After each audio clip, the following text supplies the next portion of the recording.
নজিরবিহীন ব্ল্যাকআউটের ধাক্কা কাটিয়ে উঠছে ইউরোপের বিস্তীর্ণ অঞ্চল। প্রায় একদিন বিদ্যুৎ বিচ্ছিন্ন থাকার পর সংযোগ পুনর্স্থাপন শুরু হয়েছে স্পেন, পর্তুগাল ও ফ্রান্সে।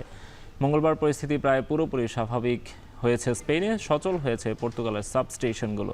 ফ্রান্সের দক্ষিণাঞ্চলে পরিস্থিতি স্বাভাবিক হয়েছে আরও আগেই। সোমবার ইউরোপের সাইবেরিয়ান উপদ্বীপ অঞ্চলের দেশগুলোতে স্থানীয় সময় সকাল বেলা 11:30 থেকে 12:30টার মধ্যে বিদ্যুৎ সংযোগ বিচ্ছিন্ন হয়।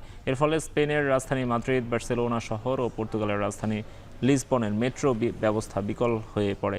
আংশিক বন্ধ হয়ে পড়ে অঞ্চলটির প্রধান বিমানবন্দরগুলো। বিলম্বিত হয় বিপুল সংখ্যক ফ্লাইট। অসংখ্য স্কুলে ক্লাস স্থগিত হয়।